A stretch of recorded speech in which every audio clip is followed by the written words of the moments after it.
Okay, first of all, I'm sure you all have questions about the A.J. Graham deal. He's got a high ankle sprain.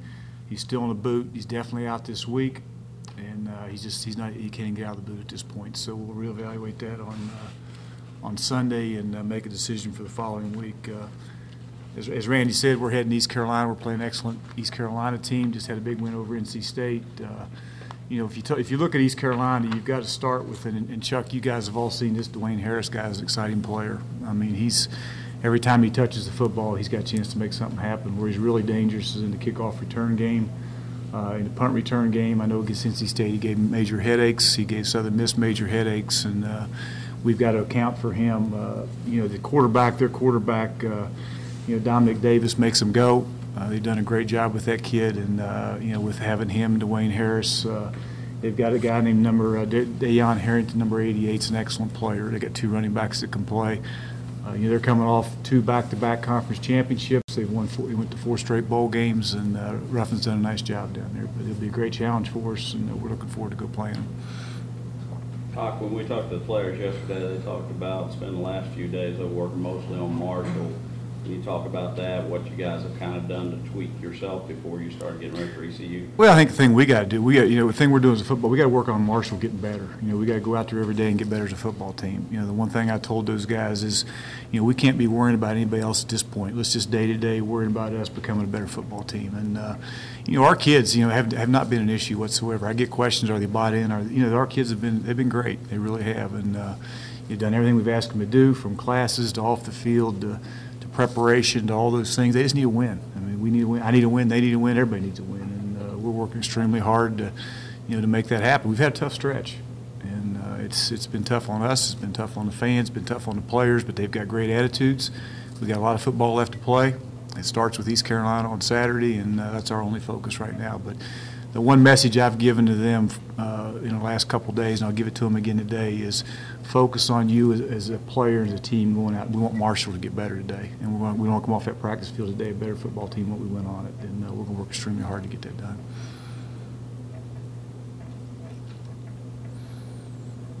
Are you surprised that they were able to pick up with a new coach and a new staff and not even miss a beat? I think Ruff has done a great job.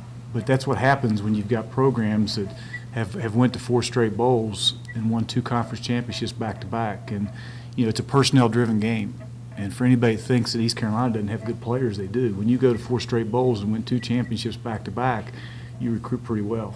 And, the one thing I know, when I was at NC State and watching that program down there, the one thing, they can take 4 players a year from the state of North Carolina, the NC State, Carolina, Duke, or nobody else can take. And they get them into the program, and they sit them for a year, and they're great players. A lot of them are NFL guys, and they've done a great job of doing that. So, did they lose a lot of players? Yeah, and you got to give Ruffin credit. He's gone in there. Him and his staff have done a great job. They found themselves a quarterback. They got 3 senior starters back on the offensive line, but they haven't missed a beat. They've outscored a bunch of people, and they've done a great job lining up against BCS teams and playing competitively. And then, of course, they ended up beating a good NC State team last weekend.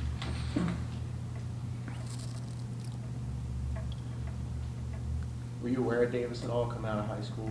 I was not. He was a B. I think he went to start at Boston College, and I think Skip had him committed. Correct me if I'm wrong. Prior to leaving, and he ended up staying there with East Carolina. But he's done a nice job. I don't remember him out of high school. I don't even know where he's from, to be honest. Did Skip got him not Ruffin? I'm not sure. I think Skip had him committed, and then I think Ruffin ended up closing the deal. You have to research that, but I think that's the way it went. I'm not sure.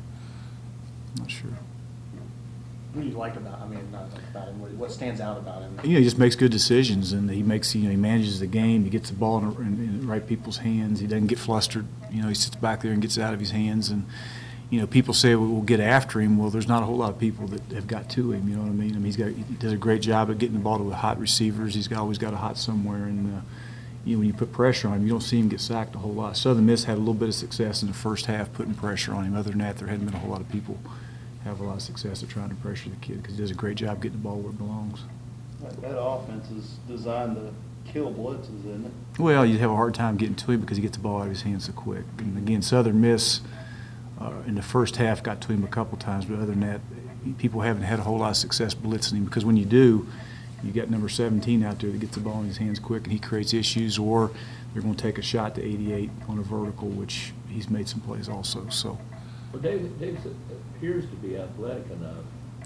he can get out of He's trouble. got some escapability. Yeah, He doesn't run a whole lot, but he is athletic. He is athletic enough to get out of trouble and get on the perimeter. Now, he's not, like the kid, he's Godfrey, or he's not, that type of speed, but he's athletic enough to get himself out of trouble, and he does a good job of doing He that. doesn't really look to run that much. No.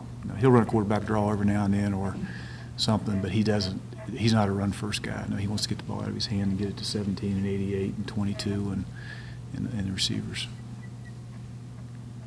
Speaking of the quarterback draw, what have you guys done to kind of address that? It's just been very effective for teams once they get in the red zone. Well, it creates issues for you because, when you go empty or you go 4 wide, you got to be able to match out there, and then, you got to try to get another extra guy in the box. But when you do that, then you get up one-on-one situations out on the perimeter. So when you got a guy that can do that with a quarterback, it gives you an extra hat in the box there, and it creates issues. But you got to. You can drop a safety into the box, you can get an extra linebacker in the box or that type of thing, but then you create issues on the perimeter for yourself.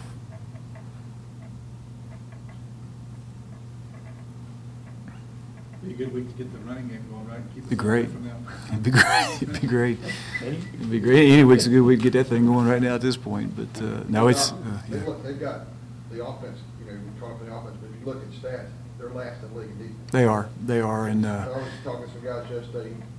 Guys light up, might get healthy, but the big thing is if you could control the ball a little bit. When their quarterback and receiver sitting on the sidelines during the game, there's not a whole lot they can do. There's no question. Keep it quiet.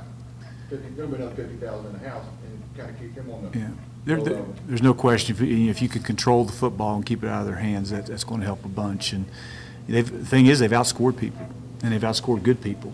I mean, Southern Miss has them down 20-0 in the first quarter, and they come back and beat them. I mean, they just flat out beat them. And of course, they had a kick return in there and had some things that helped them. But they did a good NC State team. They just outscored. I mean, they just beat them and outscored them, and they've been able to do that. Hopefully, you can play some defense and slow those guys down and control and score some points yourself. But they've done a great job outscoring people up to this point.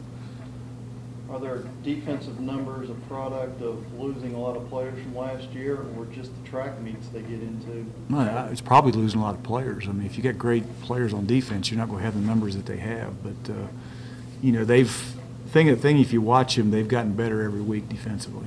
I mean, they got some athletes on that defense too now. I mean, they've gotten better. They've got some athletes, and Didn't they lose their best linebacker, best defender linebacker of the season? yeah, the defense number 5, the defensive end. Yeah. Yes, sir. Yeah. But he was an excellent player. They've lost him, and I think they got the safety back after the Southern Miss game.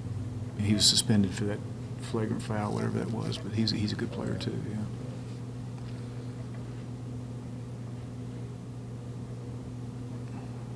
Brian Anderson talked a little bit about Aaron Dobson yesterday, just kind of making those great plays and then not making the simple plays. Did you guys talk to him at all this week? Yeah, we talk constantly about great players make plays all the time, and Aaron Dobson is a great kid, and he's going to be a great player.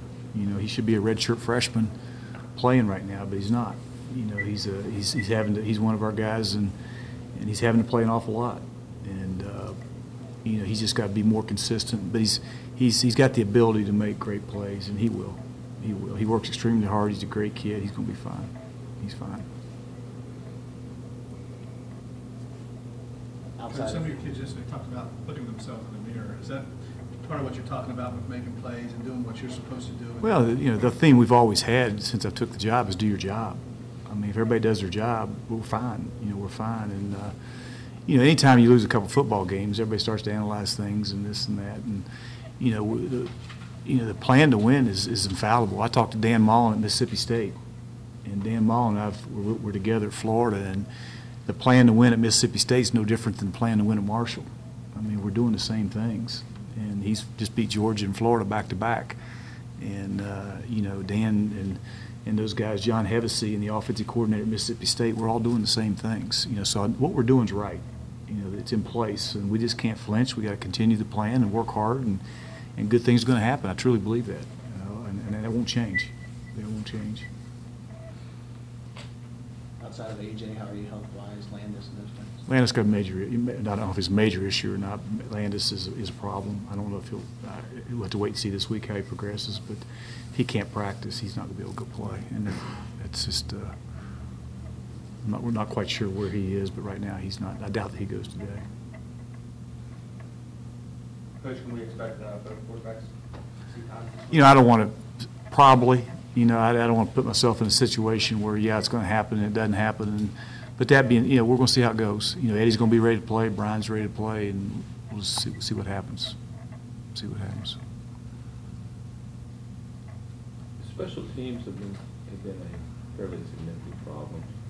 Have you tinkering with them at all, personnel change-wise? Chuck, we are. Our problem, and if you watch Southern Miss and you watch Central Florida, other than the punt team, which I guess, of course, we had an issue with Southern Miss, but the punt team is solid. We've got our best players on the punt team.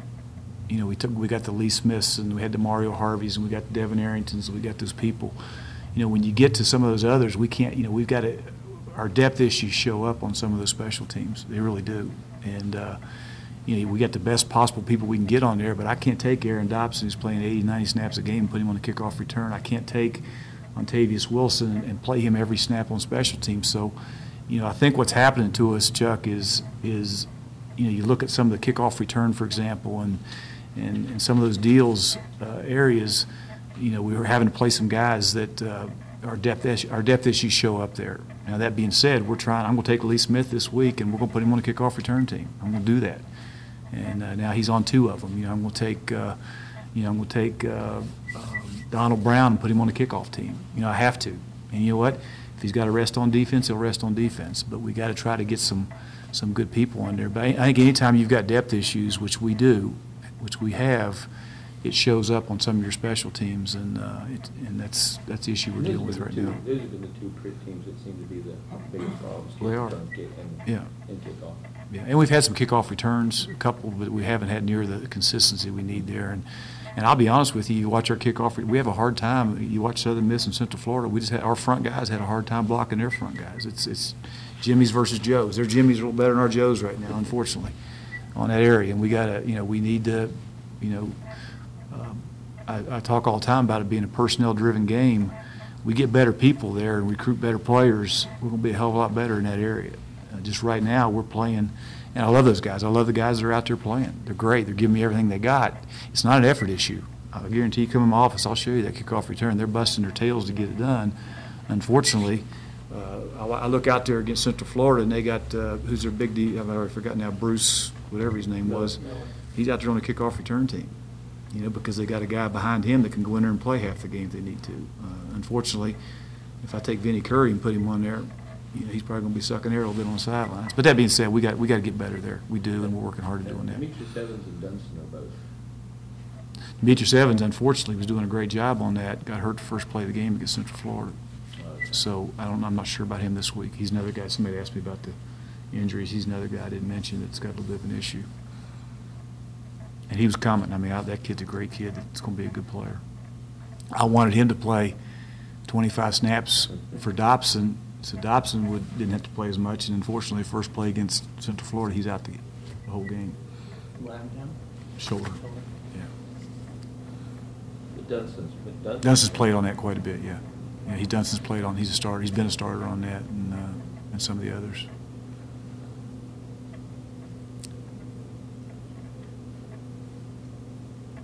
Any more questions? Good. All right, guys. Thanks. Appreciate you.